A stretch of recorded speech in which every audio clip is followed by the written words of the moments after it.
I agree with what you're saying. I agree with what you're saying.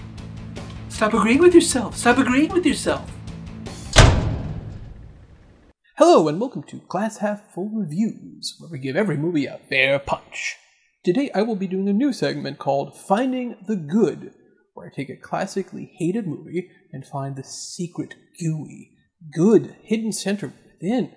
Today, my challenge will be classic 90s kids movie, Three Ninjas.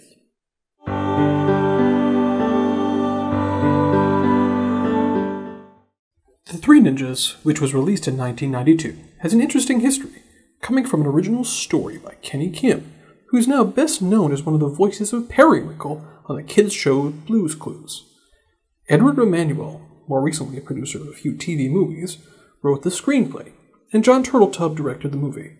Turteltaub ended up working for Disney a few times after this movie, including Cool Runnings, Disney's The Kid, and the National Treasure movies, making Three Ninjas the reason he became a Disney mainstay.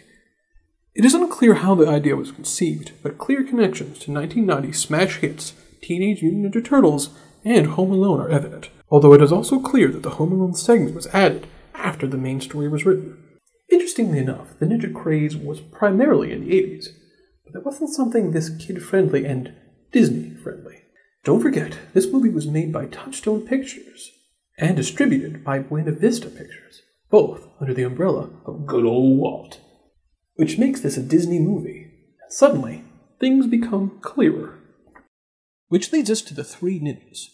But is there anything salvageable here? It's just a shameless ripoff. It's Dr. Bob Nitpicker! Nitpicker to the stars! That's right! Dr. Bob Nitpicker, Nitpicker to the stars. And sometimes it's not easy to nitpick movies. I mean, I always manage it, but still. But come on, the Three Ninjas? I mean, it's just a marketing gimmick to capitalize on the success of Teenage Mutant Ninja Turtles. Which I just mentioned. And don't forget, Home Alone is just shoehorned in there. I mean, the Three Ninjas aren't Japanese, but their grandfather is? Ah, you mean Victor Wong. The character actor known for such films as Big Trouble in Little China, The Last Emperor, and The Golden Child. His signature look of a gnarled grimace was due to suffering from Bell's palsy. So, I hope that makes everyone feel happy. It actually could be considered progressive to have a family like this, and the implication is that they're mixed race. Or it's cultural appropriation. No, I'm serious. Take a look at this clip. Ninja training is good for the boy. Grandpa, who's this in the picture? That's me and Grandma. I know he hates whose it. hand is It's that? no one. Huh, I forgot about that. But that doesn't mean the movie is any good. Okay, so maybe the Three Ninjas has some problematic elements, and maybe it isn't exactly high art, but let's look at what works. If you try to take this movie as a purely martial arts movie, you may be disappointed. But as a delightful B movie, there is a lot of silly charm. After all, this is a movie where kids are trained to punch the weak spots of their opponents using an electric life-size dummy. Oh, that's awesome! Quiet, boys. Oh, sir! Before I show you this, you must promise me you will not use this knowledge unless you're in severe danger. That you can only use this technique to save your lives. This is just a classic example of Chekhov's dummy, paying off just like the archetypal hero's journey. Let's break it down. Snyder is the final boss or supervillain, the one who cannot be defeated by strength alone, but with something extra, a secret weakness, utilized through wits and guile. Guys, got a new stash of jelly beans. You want some? No. Good night, Rocky. Night, Tum Tum. Night, Cole. Good night.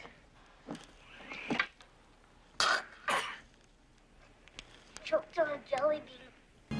Ha! Ha!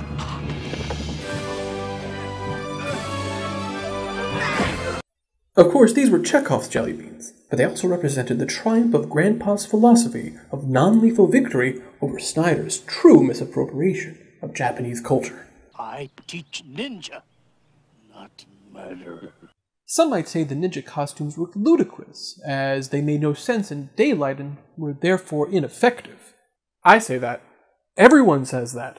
Ah, but you missed the point. Snyder uses those ninja costumes because he thinks it looks cool. He's appropriating the culture, not just the cynical movie producers. Go on. Well, Snyder is the secretly watchable part of this movie, where every single scene he's in is a B-movie masterwork. His suits are impeccable and absurd because this is a villain that embraces his sociopathy head on. God, I love being a bad guy. But he also represents the actual appropriation of Eastern values by imperialists. Tell me, have they studied the masters of our Eastern philosophy like our other men? I don't know for sure. But I know they do a lot of reading. His brooding henchman is the mini-boss, played by former wrestler and U.S. Army veteran Professor Toru Tanaka, his stage name. The kids defeat him using their ultimate technique, learned from Chekhov's dummy. Snyder believes he gets it, but the refutation of his malformed philosophy comes from the development of the three ninja kids into legitimate heroes. Yeah, I got a whole family of heroes I need to take out for pizza.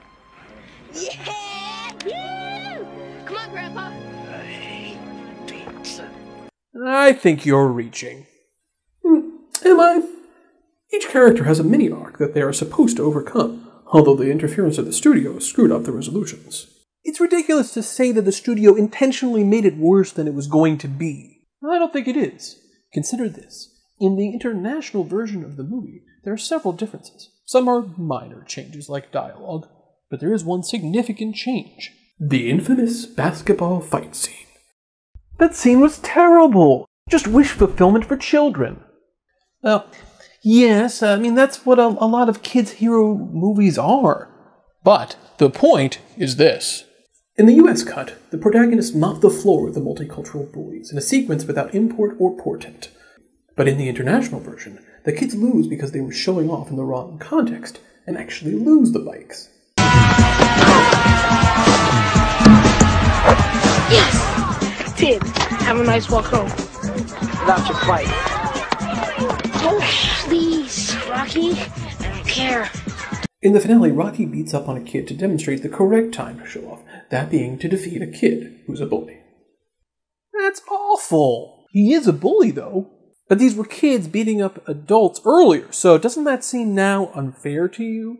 Ignoring that, let's look at the little touches that work. There was one seemingly incongruous moment where the kids have an alarm in their room, which seems ridiculous. Mom's coming! No! Yet when you look back just a little while, you see that their grandfather Maury has just the same alarm setup in this house. Grandpa, who is that? Stay here and eat. Well, I guess you could argue that the script wasn't entirely without thought. And I know that people decry that the stunt doubles of Victor Wong are obvious, and perhaps they really are. The stunts of the kids and of Rand Kingsley as Snyder are impressive. These kids were hired not for their acting ability, but because they could jump and kick, and it shows. But hey, sometimes that's what you do if you don't have the budget for Matrix-level wire fu. You are giving this movie an enormous amount of credit. Oh really? Ignore the silly music, silly lines, and general silliness for a second, and let's just see what the movie did manage to pull off. 1. The foreshadowing of the hand. Picture. That's me and Grandma. I No, know he hates whose it. hand is It's that? no one. To reveal that Maury and Snyder were partners. Grandpa, who's this in the picture? It's no one. Guys, check this out. This is the guy from yesterday. He's the one Dad's after. In the international version, there's a little extra where the kids are legitimately worried that their grandfather is evil. Grandpa, please, it's just us. Don't do it, Grandpa, no!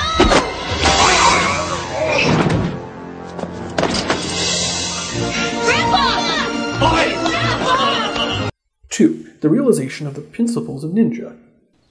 A ninja is one who can use everything around him to trick his enemies. He is fast, and he is friendly to his environment. The kids use their surroundings multiple times against stacked odds. The idea of trickery is obviously tied in here. Like the triumphant return of Chekhov's jelly beans to defeat Snyder. 3. The leitmotifs or musical themes used.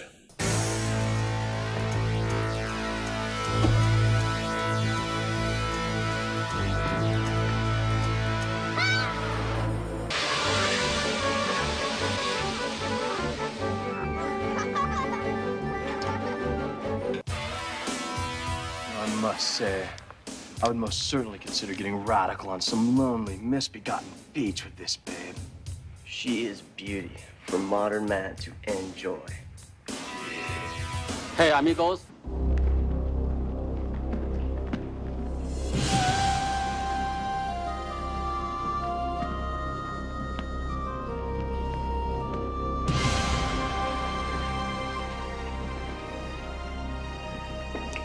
We need a plan. Yeah, we need a plan. It could be considered repetitive, but you can't argue that it fits. 4. The use of the youngest child as an actual weapon is foreshadowed.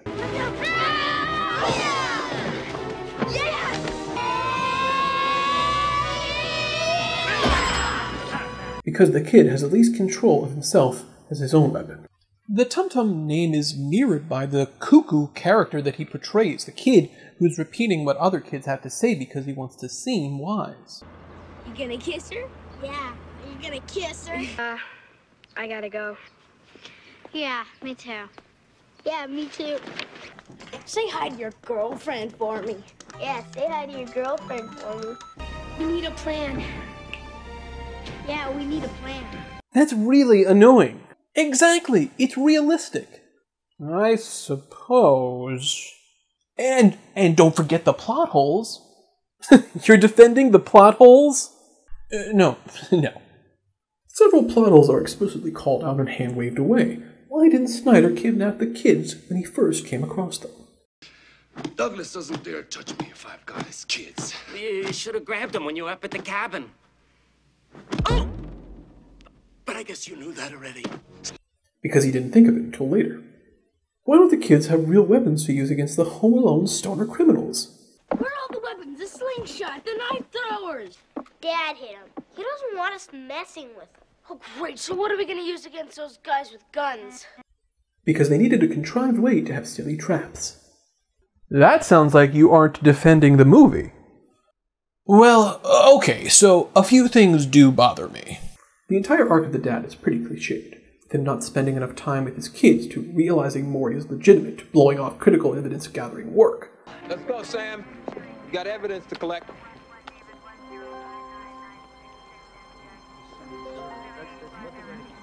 I think you better do it by yourself, Jerry. By myself? Just to take his kids out for pizza. And it seems like they needed a way to resolve it and didn't have a logical ending. Tum Tum's odd caring about food is pointless, and a joke that isn't really funny to kids above 7 or so. I also found Maury's inability to finish off Snyder very derivative of the Karate Kid's resolution with Mr. Miyagi. But I suspect that was a subconscious choice because it's so obvious. One thing that's interesting about the movie is that it implies that the only way they could actually succeed is if they all work together. The grandfather, the kids, and the FBI dad. Yeah, but that last scene where the FBI comes in and suddenly surrounds them? It doesn't make sense. It's a movie. It's not about logic. It's about thematic resonance. That's flimsy reasoning. But I think the movie is very cartoonish. That is true. I mean, a lot of the sound effects were changed to be kind of silly to make the whole thing less serious. Compare this clip.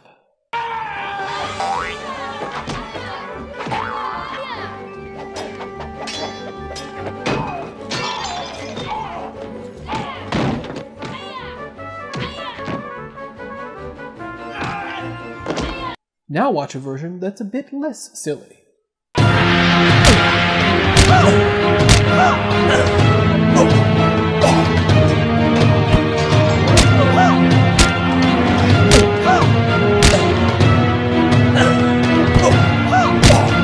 That's not a whole lot better. Listen, my point is that it's a kids' movie. Sure, it's wish fulfillment for kids, and sure, it's full of nonsense and silliness. Perhaps it's colored by nostalgia. But hey, you can't argue that there aren't some fun parts here. Right? Well, okay. Oh no. Oh no! I just admitted it's okay to like something that has flaws! I'm disappearing! No! That ended well. Thanks for stopping by.